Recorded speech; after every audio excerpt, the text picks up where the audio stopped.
Selamat pagi Bapak Ibu semuanya. Mengucap syukur dan terima kasih saya yang muda ini kembali lagi diberi kesempatan untuk membagikan firman Tuhan dan kebaktian di IFGF Harvest. Masih dalam tema bulanan kita tentang penantian. Dan pagi ini saya akan bicara tentang the art of living, seni menanti. Ya.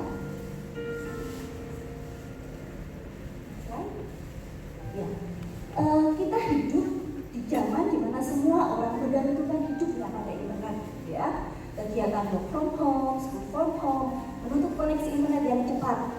Saya seorang guru, tiap hari saya harus di depan Zoom dari jam 8 sampai jam 12. Setelah itu kadang setelah after lunch juga harus ada kelas-kelas tambahan juga lewat Zoom. Saya pernah mengajar lewat Zoom. Saya sudah menerangkan 5 sampai 10 menit sudah menerangkan, tahu saya WhatsApp, Miss, we cannot hear you. Ternyata nge-lag. Mereka tuh gak dengar apa-apa. Saya cuma freezing di layar mereka. Jadi saya harus mengulangi lagi menjelaskan dari awal. Dan itu terjadi beberapa kali karena koneksi internet yang buruk. Setelah itu kami berusaha mengupgrade koneksi internet secepat apapun, ya. Anak-anak juga begitu. Anak-anak saya mengerjakan tugas, ada jam-jam yang mengumpulkan tugas. Video itu paling bikin stressful papahnya dan saya, ya. Uploadnya lama, ya. Sudah jam 9 ya sudah. Nanti Google masuknya dan deadline-nya jam 9, padahal koneksi internetnya lambat. Kita sangat bergantung pada kecepatan koneksi internet saat ini. Dan kita tahu bahwa penyedia layanan produk dan jasa yang baik adalah yang fast response, ya. Semua menuntut customer service yang fast response. Ya, semakin responsif customer service, semakin baik layanan jasa itu. Kita juga seperti itu, ya. Kita kalau belanja online, kita ingin dapat respon cepat dari all-shopnya, ya. Tapi apa dampak negatifnya? Nah, ini ada yang pernah nonton Wall-E? Ini dari film Wall-E, ya. Wall-E itu sebuah film Disney dan dia mencoba meramalkan manusia di masa depan. Manusia di masa depan mungkin akan seperti ini, duduk tergantung pada layanan teknologi, mau makan tinggal klik di depan matanya, mau minum tinggal klik di depan matanya, sekolah di depan matanya, bekerja di depan matanya, ibadah tinggal klik, duduk manis, tidak kemana-mana, ya. Mungkin masyarakat modern, manusia modern berharap seperti ini, ya. Tapi ini juga punya dampak negatif. Kita lihat lagi, next slide. Nah, ini yang terjadi, yang saya lihat, yang saya alami sebagai seorang guru. Banyak generasi muda yang mudah bosan terhadap sesuatu karena mereka terbiasa menghadapi pilihan begitu banyak. Di sini pilihan begitu banyak. Mereka tidak suka ini, mereka bisa ganti ini. Mereka tidak suka game, bisa uninstall. Anak saya itu pernah menghabiskan kuota karena ternyata lihat game 5 menit tidak suka, ganti. Akhirnya kami batasi, ya. Anak muda sekarang tergantung pada ini. Mereka bisa memilih apa saja yang mereka sukai di sini, yang tidak disukai ditinggal. Kehidupan berjalan begitu cepat di smartphone, ya, di gadget, ya. Kemudian orang menjadi tidak sabaran juga karena mereka terbiasa cepat, koneksi internet cepat, ingin respon cepat, dan orang menjadi tidak sabaran dengan proses, dengan menanti. Karena itulah saat ini, pagi ini bersama-sama saya akan mengajak Bapak Ibu mengingat akan sebuah seni, namanya seni menanti, ya. Dan kita sering lupa bahwa cara kerja Tuhan itu kekal. Tuhan punya waktu sendiri. Alam semesta masih berputar 24 jam. Matahari terbit dan terbenam di waktu yang sama. Tidak bisa dipercepat seperti saluran internet. Tidak bisa dipercepat seperti manusia menciptakan pesawat terbang yang lebih cepat dari kecepatan cahaya atau bagaimana. Tidak bisa. Tuhan tidak bisa disusu-susu, tidak bisa dibuat musuh, tidak bisa dipercepat seperti itu. Dia punya waktunya sendiri yang kekal dan tidak berubah. Memang Tuhan adalah Tuhan atas segala sesuatu, atas segala zaman. Dia bisa mengikuti zaman, dia progresif. Tapi Tuhan punya waktu, dia punya cara kerjanya sendiri yang tidak bisa dipaksa oleh manusia, yang tidak bisa dipaksa oleh akal dan pikiran kita. Itulah mengapa yang terjadi adalah seperti ini. Itulah mengapa banyak generasi muda yang menganggap Tuhan adalah konsep yang usang. Mereka tidak lagi percaya Tuhan karena segala sesuatunya bisa diketahui di Google. Segala sesuatunya bisa dipecahkan dengan teknologi. Dan menunggu sukses dalam hidup itu adalah sesuatu bangsa yang usang bagi mereka. Mereka berusaha mendapatkan gaya hidup, lifestyle, filosofi sesuai dengan keinginan mereka sendiri. Semua ada di sini. Ini menjadi Tuhan kecil bagi mereka. Nah, maka pagi hari ini saya akan mengajak Bapak Ibu Saudara belajar dari salah satu kisah dalam Alkitab, yaitu Yakub, Lea, dan Rahel, menemukan keindahan dalam penantian. Kalau ada yang suka melihat drama Korea, bisa dicoba membaca kisah ini. Saya nggak akan baca semuanya dari dari pasal 29 sampai 31. Saya tidak punya waktu banyak membaca semuanya, tapi nanti kalau sudah diubah bisa dicoba Bapak Ibu Saudara. Bisa dicoba, kisahnya lebih banyak plotnya daripada drama Korea, ya. Kita akan belajar bersama-sama. Bisa dipersiapkan Alkitabnya, bisa dibuka dari Kejadian 29.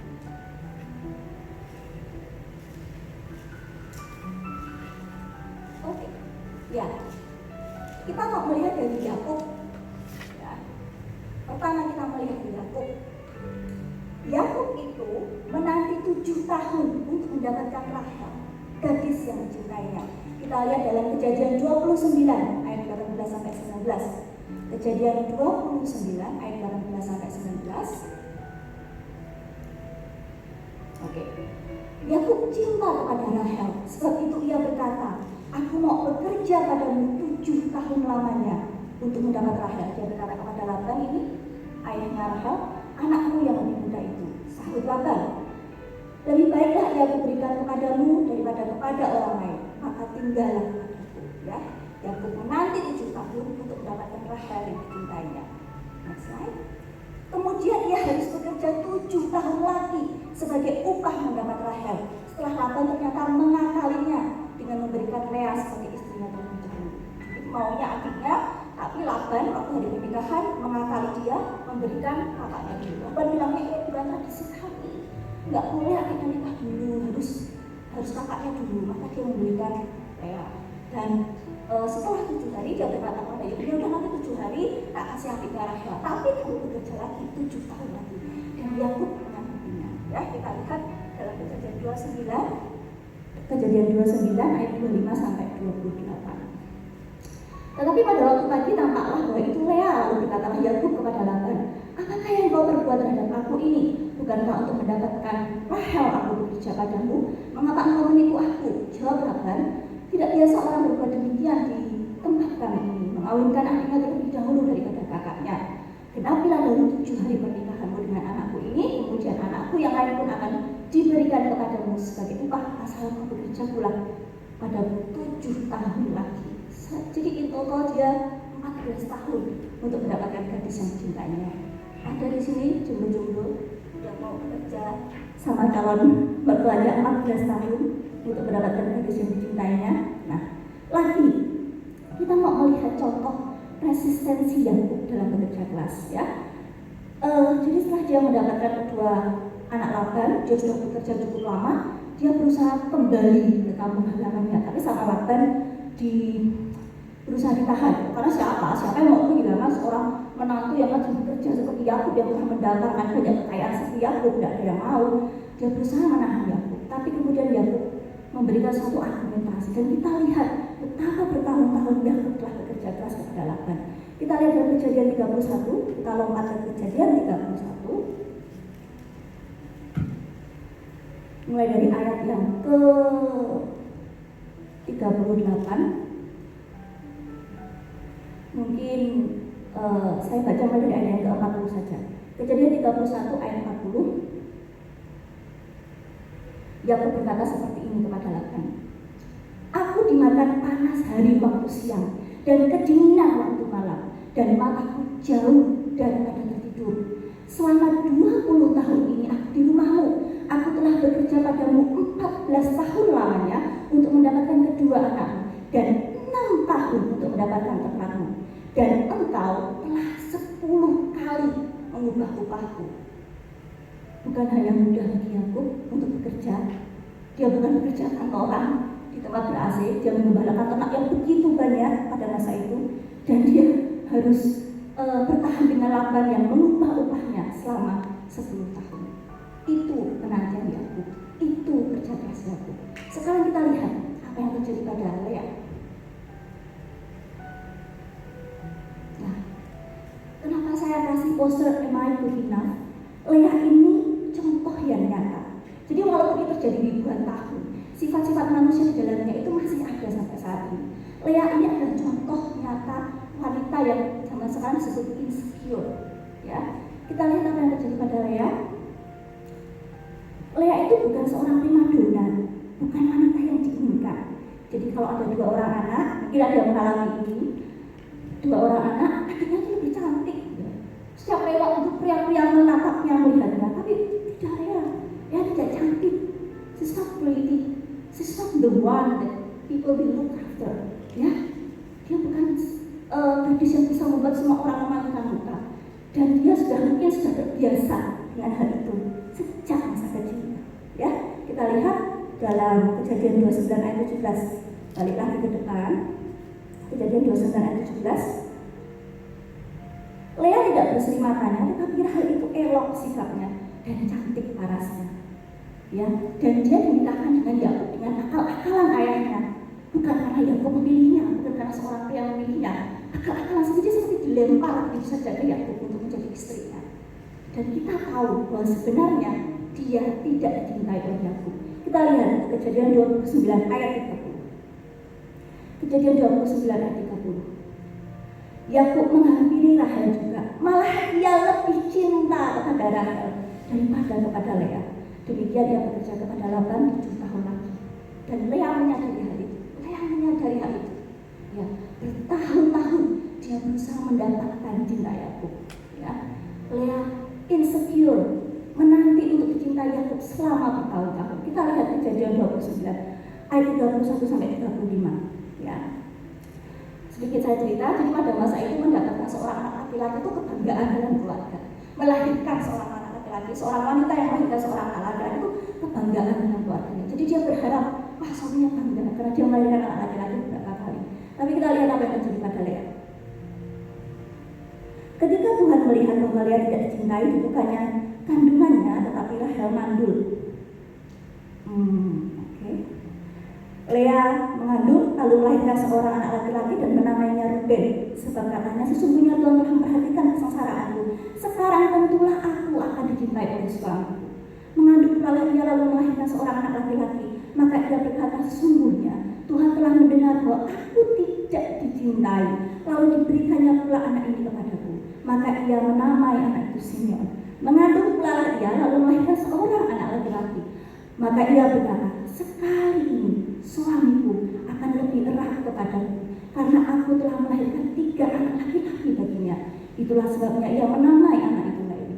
Mengandung pula ia lalu melahirkan seorang anak laki-laki. Maka ia berkata, sekali ini aku akan bersyukur kepada Tuhan. Itulah sebabnya ia menamai anak itu Yehuda. Sesudah itu ia tidak melahirkan lagi. Tapi pada pasal selanjutnya saya menghitung dia masih melahirkan 2 anak laki-laki dan 1 anak perempuan. Dan setiap kali kalau nanti saudara punya waktu membaca pasal 29 sampai 31, fokus Lea ini hanya mengharapkan cinta dari Yakub. Mungkin ada di antara kita yang seperti ini, berharap untuk dicintai orang tua kita karena merasa insecure, tidak dicintai oleh orang tua kita, atau selama ini kita hanya berfokus bagaimana supaya disukai oleh orang lain. Ya, Lea seorang gadis ribuan tahun yang lalu, juga seorang wanita ribuan tahun yang lalu telah mengalami pergumulan yang sama seperti yang banyak dialami para wanita sampai saat ini. Kemudian Rahel ini kayak kalau dalam film Korea itu kayak bintangnya itu ya, udah cantik, disenangi cowok gitu, hidupnya kan bahagia gitu ya, cantik dicari cowok. Tapi ternyata tidak. Kita lihat apa yang terjadi pada Rahel. Mari kita buka Kejadian 30 ayat 1 sampai 2. Kejadian 30 ayat 1 sampai 2. Ketika dilihat Rahel bahwa ia tidak melahirkan anak bagi Yakub, cemburulah ia kepada kakaknya itu. Lalu berkatalah Yakub, berikanlah kepadaku anak, kalau tidak aku akan mati. Maka bangkitlah amarah Yakub terhadap Rahel dan ia berkata, akulah pengganti Allah yang telah menghalangi engkau mengandung. Rahel seorang yang cantik, tapi mengalami depresi dan merasa ingin mati. Ya. Pada zaman itu memang sungguh berat bagi seorang perempuan yang tidak mempunyai anak karena dianggap sebagai perempuan yang gagal atau sebagainya, dan dia harus melihat tahun demi tahun kakaknya melahirkan bayi-bayi laki-laki yang lucu. Dia hanya bisa melihat dan hidupnya sengsara, dan dia depresi. Lebih baik aku mati saja, aku bisa mati seperti ini kalau hanya melihat kakakku melahirkan anak laki-laki dan aku tidak menghasilkan apa-apa. Next slide. Bapak Ibu Saudara, keluarga Yakub yang penuh complicated ini bukan keluarga yang sempurna. Ya.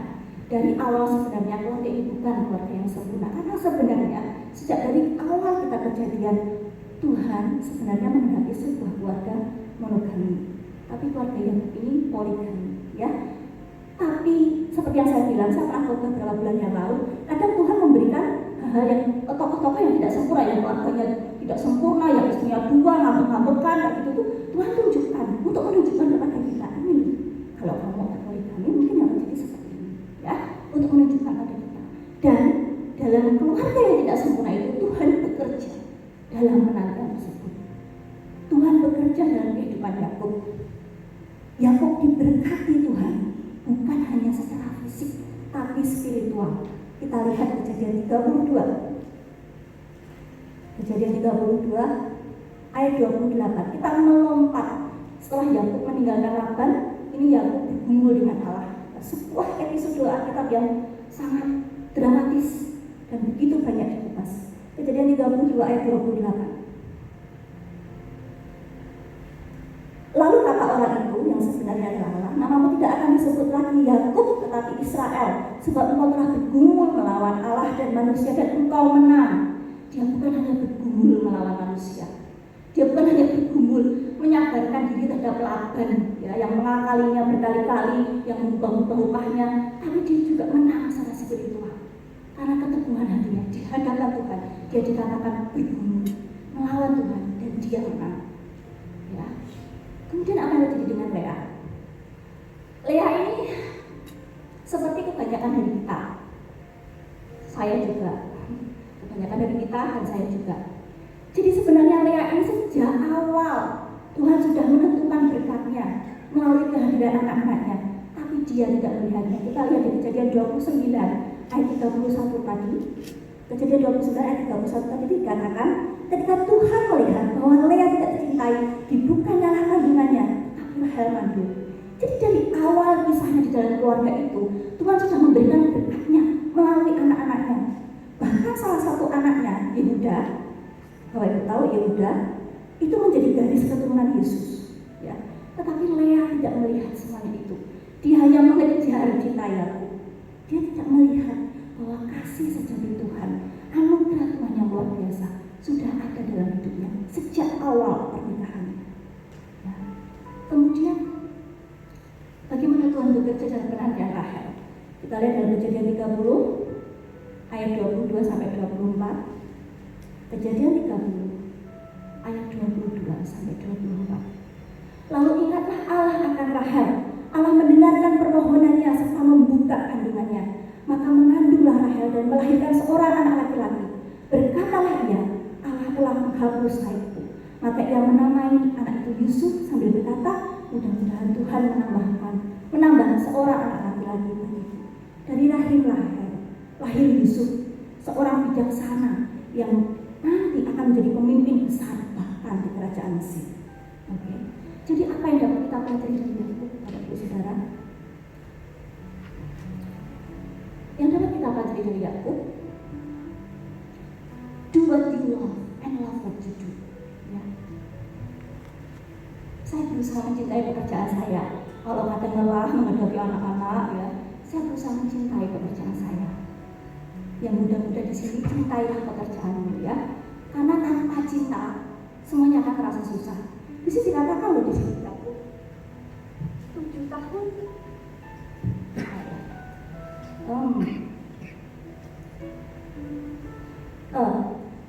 Kejadian 29 ayat 20. Jadi bekerjalah Yakub 7 tahun lamanya untuk mendapat Rahel. Tetapi yang 7 tahun itu dianggapnya seperti beberapa hari saja karena cintanya kepada Rahel. Cintai pekerjaan kita, cintai apa yang dan mencintai, semuanya akan terasa ringan. Sukacita, saya bisa menerjemahkan cinta itu dengan sukacita. Bersukacita dengan apa yang kita kerjakan dan kita lakukan. Oke? Kemudian tetap produktif dalam masa penantian. Nanti saya akan di bawah slide itu saya akan mengulas bagaimana tetap produktif dalam masa penantian. Kemudian melakukan bagian kita yang terbaik. Yakub melakukan bagiannya terbaik, melakukan pekerjaannya sebagai penggembala ternak itu, mengelola kekayaan mertuanya dengan baik. Dan Yakub tidak berhenti dan tawar hati. Walau sudah ditipu Laban, kerja 7 tahun ditipu, dikasih Lea, dikasih Rahel, tapi dia tidak berhenti dan tidak tawar hati. Ya, dan Yakub bukan saja memenangkan pergumulan fisik, tetapi juga spiritual. Di sini ada ayat Alkitab yang indah sekali, 1 Korintus 9 ayat 24 sampai 25. Tidak tahukah kamu bahwa dalam gelanggang pertandingan semua peserta turut berlari, tetapi bahwa hanya satu orang saja yang mendapat hadiah. Karena itu larilah dengan rupa sehingga kamu memperolehnya. Tiap-tiap orang yang turut mengambil bagian dalam pertandingan menguasai dirinya dalam segala hal. Menurut saya Yakub punya satu kontrol yang cukup baik sehingga dia sabar bekerja dengan Laban selama 20 tahun. Mereka berbuat demikian untuk memperoleh suatu mahkota yang fana, tetapi kita untuk memperoleh suatu mahkota yang abadi. Kemudian apa yang dapat kita pelajari dari Lea? Dari Lea kita belajar untuk bersyukur atas apa yang kita miliki, bukan hanya meratapi apa yang tidak kita miliki. Kemudian dari Lea kita belajar jangan menanti orang lain berubah. Jangan menanti orang lain berubah, ya. Lea menanti Yakub berubah mencintainya. Tidak terjadi. Sampai di akhir hayatnya Yakub ini lebih mencintai Rahel. Yusuf itu anak dari Rahel yang paling dicintai Yakub. Sampai saudara-saudaranya cemburu semua. Sampai Yusuf dibuang di sumur, dijual jadi budak seperti itu. Orang di sekitar kita tidak bisa berubah, Bapak Ibu Saudara, tetapi kita bisa belajar untuk merubah cara pandang kita, merubah fokus hidup kita pada Tuhan. Andai saja Lea memfokuskan cintanya pada Tuhan, mengingat cinta Tuhan, bahwa dia sudah diberkati Tuhan sejak awal, bahwa grace itu sudah ada dalam kehidupan pernikahannya sejak awal, maka dia tidak akan menghabiskan hidupnya dengan semoga Yakub mencintai aku, semoga Yakub mencintai aku. Aduh, gimana caranya ya supaya aku mencintai aku? Bikin anak-anak yang banyak, cowok-cowok yang banyak. Andai dia memfokuskan hidupnya pada Tuhan. Ada ayat bagus dari Yesaya 2:22. Jangan berharap pada manusia, sebab dia tidak lebih daripada embusan nafas, dan sebagai apakah ia dapat dianggap. Tetapi ayat selanjutnya, dan aku hendak menanti-nantikan Tuhan yang menyembunyikan wajahnya terhadap kaum keturunan Yakub. Aku hendak mengharapkan dia. Taruh harapan kita pada Tuhan, karena janjinya yang selalu nyata dalam hidup kita. Kemudian next slide. Apa yang dapat kita pelajari dari Rahel? Kita dapat belajar bahwa sebenarnya Tuhan tidak pernah melupakan kita. Saat semua seperti terlambat, ternyata Tuhan mengingat. Belajar bersabar menanti jawaban doa dari Tuhan. Ingat bahwa Tuhan bukan seorang customer service. Tuhan itu bukan begitu kita telepon langsung kita mendapat jawabannya. Terkadang yang ada cuma keheningan. Terkadang tidak ada jawaban karena Tuhan ingin kita berproses menanti. Terkadang jawabannya menyakitkan karena Tuhan menjawab tidak. Ya, cara kerja Tuhan tidak mengikuti kecepatan gigabyte per second, tidak mengikuti kecepatan internet. Hati-hati kita yang sudah terbiasa dengan segala sesuatu yang kita dapatkan dengan cepat. Hati-hati dengan orang muda, anak-anak kita yang mendapatkan segala sesuatu dengan cepat. Karena bisa jadi mereka menjadi orang-orang yang tidak sabar dalam berproses, terutama berproses dengan Tuhan. Ya, 2 Petrus 3 ayat 9.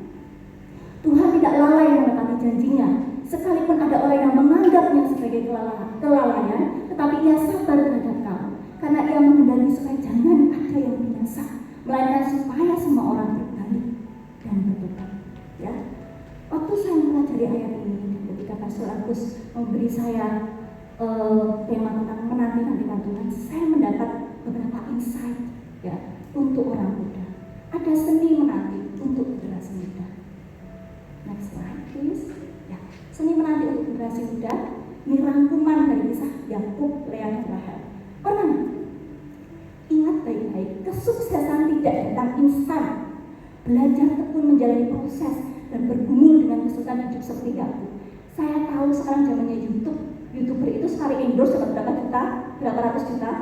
Instagram selebritis sekali endorse barang di Instagram dapat 500 juta. Dan kita orang-orang muda yang melihat yang seperti itu, terkadang kita meratapi hidup kita dan tidak punya waktu untuk bersyukur. Ya, belajar dari Rahel, hindari untuk membandingkan diri dengan orang lain. Timing hidup kita, timing hidup tiap orang itu berbeda-beda. Hati-hati saat kita melihat Instagram, teman kita sudah punya mobil, teman kita sudah punya rumah, teman kita sudah punya apartemen, kita masih seperti ini, ya, dan kita merasa gagal, depresi, ya itu bisa buat remaja juga. Tapi ingat baik-baik, timing hidup tiap orang berbeda-beda. Di sini banyak bapak ibu yang sudah bisnismen senior, pasti ada jatuh bangunnya ya Pak Suratus. Nah, kita dapat belajar dari mereka. Orang-orang muda sekarang mungkin inginnya langsung cepat sukses, melihat YouTuber, Instagramer yang begitu cepat melonjak seperti itu. Tapi ingat, cara kerja Tuhan berbeda-beda. Tidak semua anak muda akan jadi YouTuber, ya. Tidak semua anak muda akan jadi Instagram celebrity. Ada cara kerja Tuhan yang berbeda-beda di tiap orang, ya. Kemudian menerima diri, secure dengan diri kita. Jangan seperti Lea hanya berfokus mencari cinta supaya dicintai orang lain. Jangan sekarang Instagram orang berlomba-lomba mencari apa itu? Like. YouTuber orang berlomba-lomba mencari like. Ya, ini terjadi, ini benar-benar terjadi karena saya mempelajari kehidupan remaja. Ada remaja yang cuma dapat posting foto mendapat 5 like terus depresi. Temannya sekali posting foto dapat 5.000 like, saya cuma dapat 5 like, depresi seperti itu. Ya, hati-hati.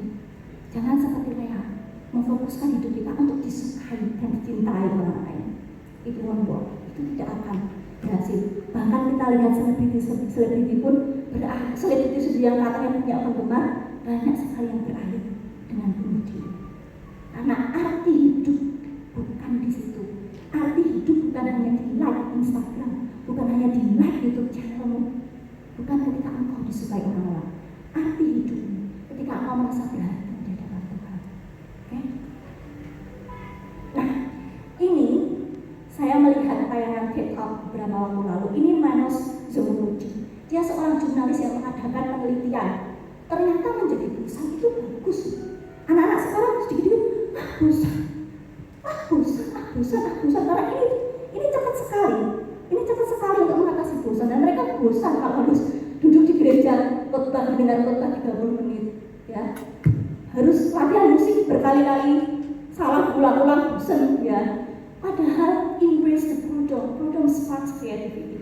Dia mewawancarai banyak ahli neurologi, banyak ahli otak, banyak ahli saraf, banyak psikolog, banyak psikiater, dan semuanya pada kesimpulan yang sama. Menjadi bosan sekali-kali itu baik, karena sebenarnya pada saat-saat kita bosan, pada saat semua hal di depan kita itu statis dan konstan, saat itulah otak kita bekerja, saat itulah kreativitas muncul, saat itulah banyak ide-ide keluar. Ya. So embrace the boredom, because boredom sparks creativity. Ya, jangan takut untuk menjadi bosan. Saya tidak adil kalau saya memberikan seni menari untuk generasi muda, tapi bukan untuk generasi seniors. Saya mendapat beberapa insight saat mempelajari pasal ini, ayat ini dan tema ini. Saya punya beberapa insight untuk om-om dan tante semuanya. Ya, jadi dalam sosiologi dikatakan bahwa umur di atas 65 itu disebut usia non-produktif. Saya ngajar sosiologi juga di sekolah, dan saya tidak setuju dengan istilah ini. Ini tidak bisa dipakai di gereja. Tidak ada istilah non-produktif dalam waktu Tuhan. Tuhan bisa memakai semua orang dalam segala usia untuk menjadi berkat. Ya, om dan tante dalam usia saat ini saya percaya mempunyai banyak waktu pribadi untuk devotion. Saya itu berdoa kadang, itu kesabarannya belum dikumpulkan. Video bahasa Inggrisnya belum dibikin. Banyak hal yang mendistraksi orang-orang muda seperti saya. Tapi om dan tante saya percaya punya banyak waktu berdoa, punya banyak waktu merenungkan firman Tuhan. Dan itu adalah kekuatan yang luar biasa. Karena kuasa doa itu bekerja lebih luar biasa dari jaringan multimedia. Saya tahu pelayanan yang efektif saat ini banyak orang menyebut pelayanan yang efektif ialah yang multimedia. medianya bagus, mengikuti perkembangan zaman.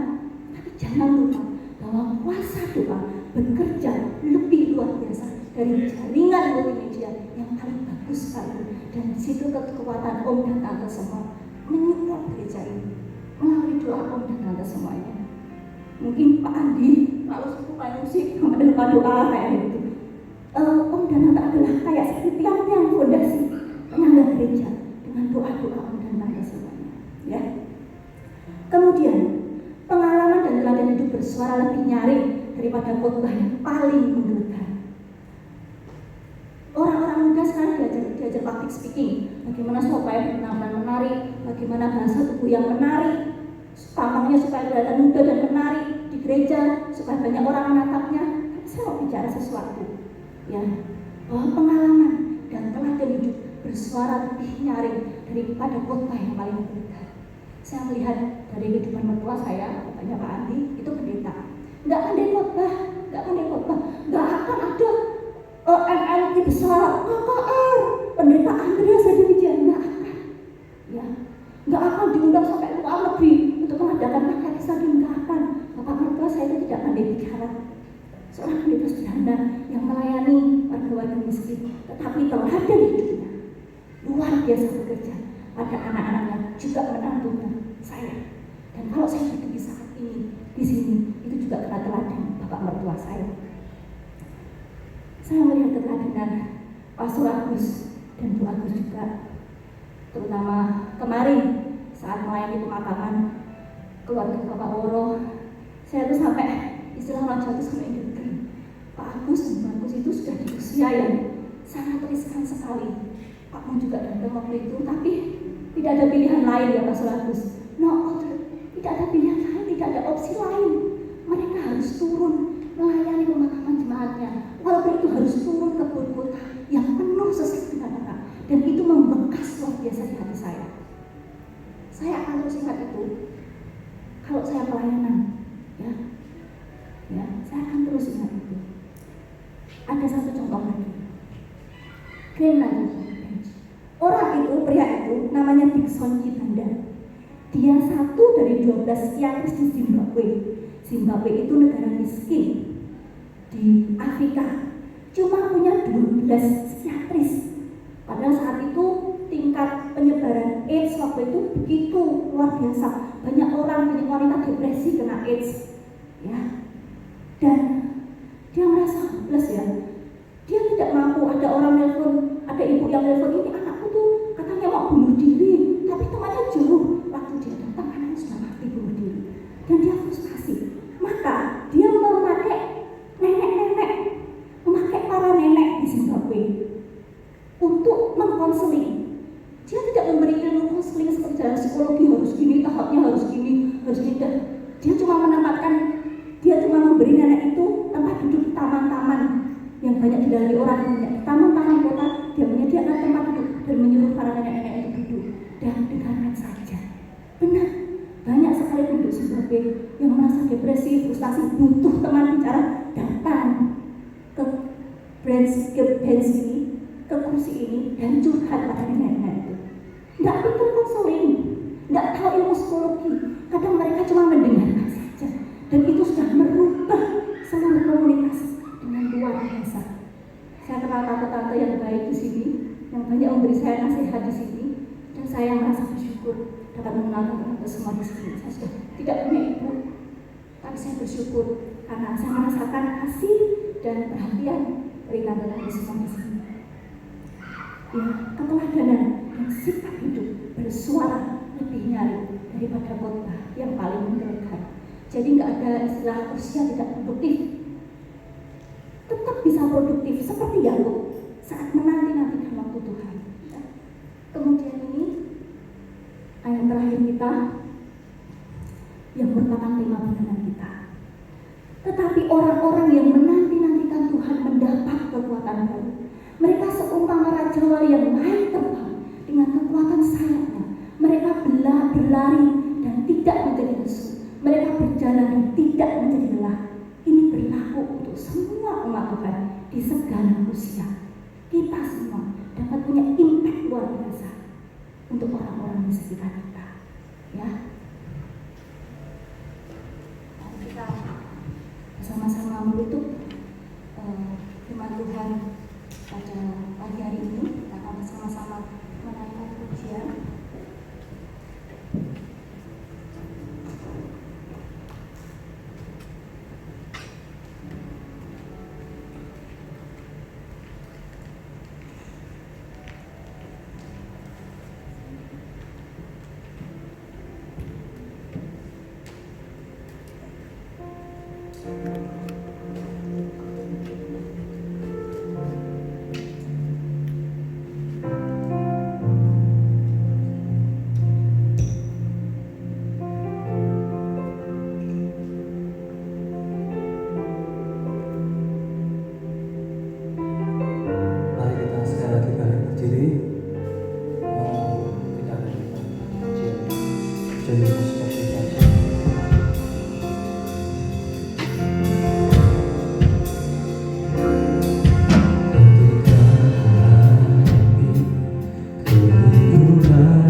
Dilatih oleh Tuhan untuk menanti dan menanti.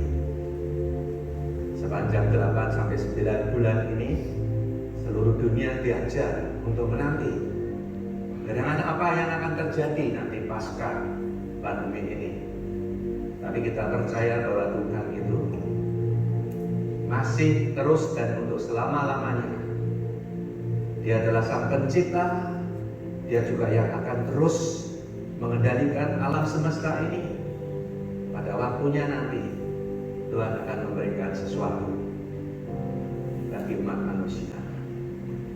Jadi hari ini mari kita bersama untuk belajar menanti.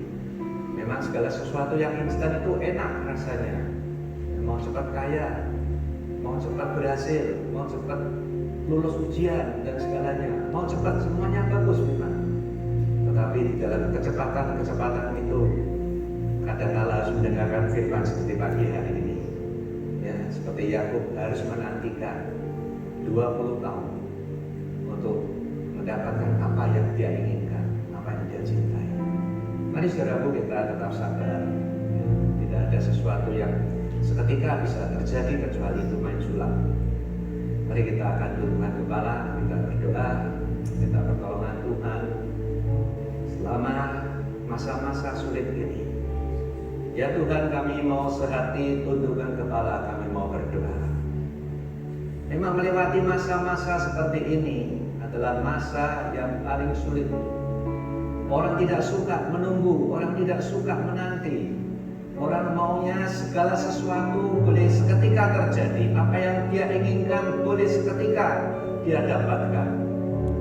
Tetapi kalau kita mau mengerti bahwa waktu Tuhan adalah waktu yang terbaik, itu kata firman. Supaya kita mau menunggu apa jawaban Tuhan. Dan kami percaya bahwa masa-masa pandemi, masa sulit ini ada waktunya nanti segalanya boleh berlalu. Memang pada masa-masa nanti kita tidak tahu, pasca pandemi semuanya harus tergantung dengan yang namanya teknologi internet. Dan kita tidak tahu masa depan gereja, masa depan orang-orang percaya akan seperti apa. Tetapi mari kita terus berdoa supaya orang-orang beriman tetap berpegang kepada sabda firman Tuhan, tetap mengasihi firman-Nya, tetap mencintai Tuhan Yesus, supaya tidak menjadi orang Kristen yang internet, tapi mau menjadi orang Kristen yang benar-benar mengalami koinonia, mengalami akan marturia, mengalami diakonia yang mempedulikan orang lain.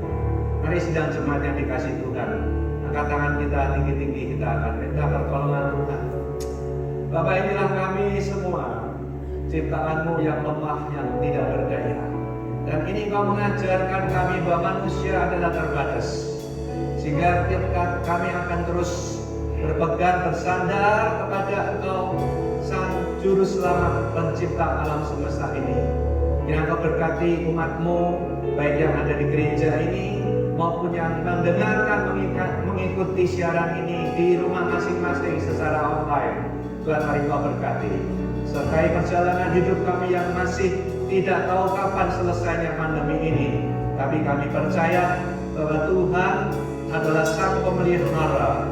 Seperti burung yang di udara pun Kau pelihara, demikian juga kita umat manusia akan Kau pelihara. Kiranya kasih karunia rahmat-Mu, damai sejahtera-Mu, pengampunan-Mu menyertai kami semua. Kami semua sudah diberikan janji keselamatan yang kekal. Rumah kami masa depan. Kau berikan kami kesehatan, berkat dan anugerah mulai sekarang sampai selama-lamanya. Amin.